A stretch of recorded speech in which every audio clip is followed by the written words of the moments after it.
State of Decay 2 have released a brand new PTR for an up and coming update, and I've been checking it out. And it's fair to say, with the right settings, things can get crazier than ever before. No!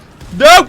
Oh my god! Currently it's all set around customizing your Curveball experience, and later on they'll be adjusting how zombies spawn, but I have no idea when that'll be. If you want to play the beta yourself, it's only available if you own the game on Steam. Sorry if you play on Xbox, you just have to wait until the full thing releases. You can see mine's already installed, but anyway, right click, go to properties, betas, make sure you have the beta participation set like so. Once you come out of this menu, the game will do a small update and then you're good to go. But anyway, once you have your Curveball screen, go to the bottom left hand corner to open your Curveball settings. And from here, you'll be able to completely customize your Curveball experience. Obviously, you have to enable customization first. Then you can adjust the frequency. I went for continual. Then there's an option for balance, whether or not you want positive or negative curveballs. Ah, shit, a pharaoh! What? Oh, God, it won't let me out the menu!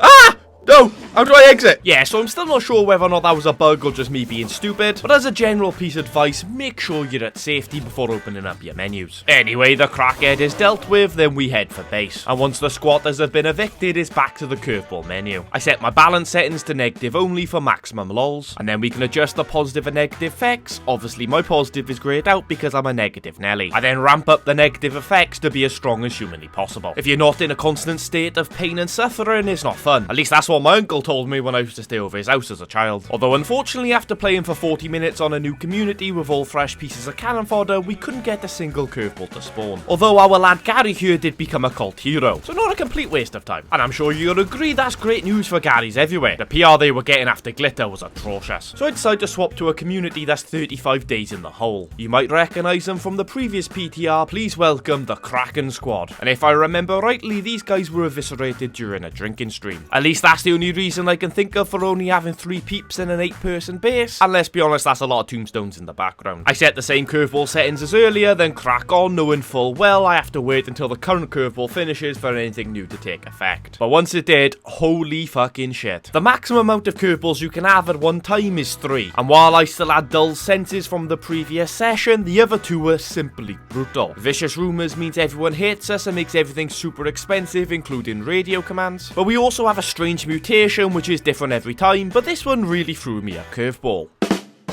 Zombies explode with gunk and are resistant to both fire and melee attacks. But hey, how hard can it be? Stop moaning and get the bloody work in, Obed. My goal here is to clear a level 3 infestation that's just a smidge too close to my base. And my plan was simple: rock up and blast a couple of screamers in the face. How hard could it be? Well, the answer to that is considerable. I completely forgot none of my characters are gunslinger, and I have the accuracy of a Parkinson's patient. 2 ferals and a juggernaut is a little rich for my blood, so I attempt to escape. Attempt being the key word there. Oh god, I've been ripped out! Oh no!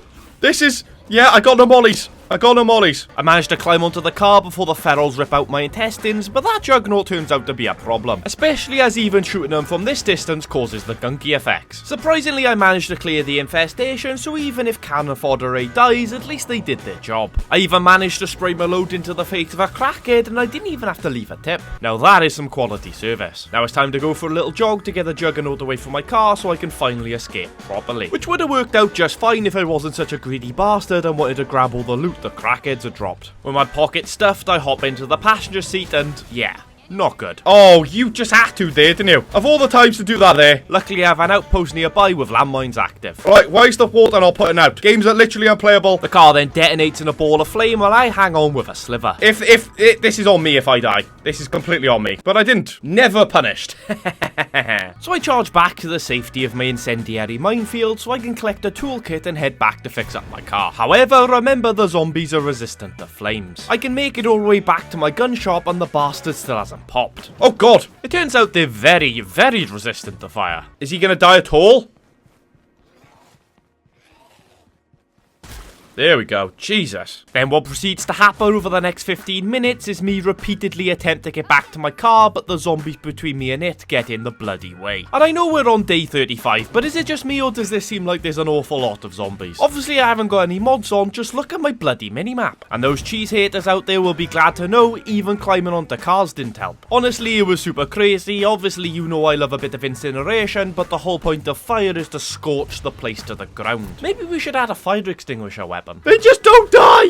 They just refuse to die. The resistance to fire is absolutely brutal. You'll notice by the time I get back to the truck, it's now darker than the boys group chat. Anyway, with only like 2 or 3 hearts left on the map, I decide it's time to leave Cascade Hills. Also, interestingly enough, the Independence Day items were not affected by the vicious rumours price increased. Big up the Burninator. We make our way to Meager Valley and I choose to settle down in the country church, which goes horribly as we're almost instantly attacked by a group of bloodferals. Not ideal as once again, no gunslinger. But who needs a snap aim ability when they have a heavy double bit axe? Get wrecked, you little prick. We haven't even activated curveballs yet and shit is already kicking off. Oh my god, there's a juggernaut in base. Yeah, so that's not an ideal situation to be in at all. Yeah, I know what you're saying. I know what you're about to say.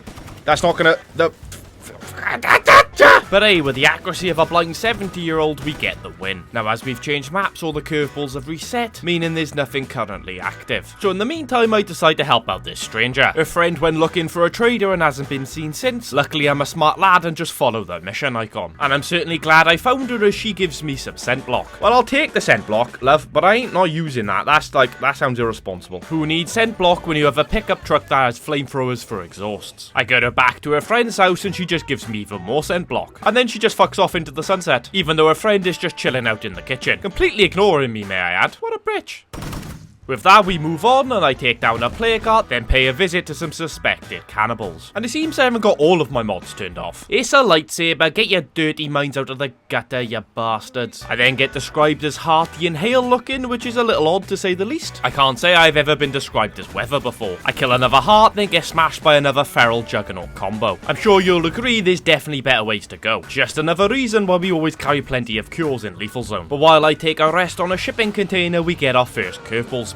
And oh boy, is it a doozy. Outlaws passing through. Although I have no idea why knobhead droid in our town means I'm more likely to fail a fast search. And look, you might not think it's the smartest idea given my health situation, but I reckon we go and sort out these bastards right away. And they happen to be hiding out in the gun shop near the starter base. And my main weapon is a 22 caliber rifle. Not ideal for dealing with hostiles. Especially when one of them is a red Talon with a bloater gas launcher. And with my injuries being so severe, the quickest I can move is a gentle jog. I know exactly what you're gonna say, that's your own bloody fault. I sneakily down the red Talon, but he's not finished off yet. I can then down the other two in quick succession and finish them both off with my pistol. However, the sleeping red Talon is considerably harder to take advantage of. Die! Why would you die? But with that pistol being unsuppressed, it's not too long before the undead outnumber me. We also get our next negative curveball, radio silence. Basically, our radio tower is broken down, and if we want to use the radio again, we'll need to secure the cell tower. Radio facilities are offline. No, no, no, no.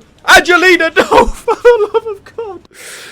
Oh, Angelina. Maybe Brad Pitt was right. R.I.P. Angelina, your death shall not be in vain. As I immediately head back there and avenge Angelina's death. Gotta hate the red Talons, definitely way too OP for my liking. I can then claim the gun store as an outpost and put some landmines down. And that's when my heart drops as I spot another potential devastating curveball. Destroy the plague cart. Oh no. I thought it was going to be the black cart, but I could not have been more wrong. Oh, fueling the plague. That's not a bad one, that's amazing. There may be less fuel resources, but don't let that worry you. Attacking zombies will set them on fire and killing plague Zeds will cause them to explode. Now you might be thinking, Jay, that sounds fucking horrific. And don't get me wrong, it can very quickly escalate into a problem. But I will prove to you without a shadow of a doubt this curveball is the greatest in the game. But seeing as its area is on the other side of the map, I decided it would be for the best to secure this cell tower first to get rid of radio silence. However, there's just 3 plague carts we gotta take down first. And there just so happens to be a juggernaut that's threatening my car. Well then, there's a good job there's an enclave right next door I can drop the beast off to. See you later, you fat bastard. Try not to eat them all in one go. As soon as I got given scent block from a stranger earlier, and I'm trying to rush through this as quick as possible so I can get to the fuel in the plague, I decide to use some. However, we get thrown another curveball, which isn't technically a curveball. Okay, well, I guess we're not getting siege because there's no way I'm going back home. We'll just lose the resources. Things have very quickly escalated. Although even while trying to make things as easy as possible, I tend to make things as hard as possible in equal measure. There we go. Oh, Jesus Christ, I got scent block. You fucking taking the piss. Well, ignoring that minor mishap, the heart falls without further issue. In fact, so do the next two. What can I say is my special skill? What? No, don't you dare go back and watch the full stream that's linked in the description. How dare you prove I'm lying with facts and evidence? And from there, to secure the cell tower, all I've got to do is run into the area. Job's a good one. I love the way that they both just wait there for me. I continue to ignore the siege that's putting my community in danger, which results in some fuel being spoiled and my morale becoming stable. Which, to be fair, is probably the highest it's been for some time, so not all bad news. I can then finally enter the Fueling the Plague Zone. And you know me by now, my first port of call is the tallest structure with a ladder. Although the locals will try to prevent that. Does that mean he's gonna... Yeah, there we go. See?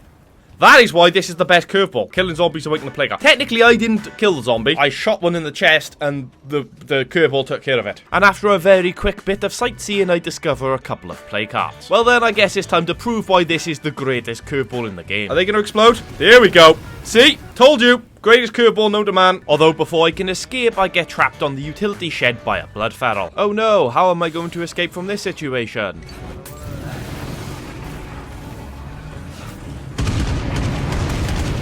The greatest curveball of all time. But it gets even better. Let's go take on a plague card. The first of which being in this old corral. And gratefully there's already a plague's egg waiting inside for me. Thank you very much, my friend. Allow me to use you for scientific purposes. There we go. That is why this is the greatest curveball. So I'm now going to continue on this quest and kill all the plague cards in the Fueling the Plague Zone. Although I do need to be careful I don't kill the one connected to the curveball, otherwise all this fun will be over. I'm not gonna lie to you, there can be perilous situations. However, not for us.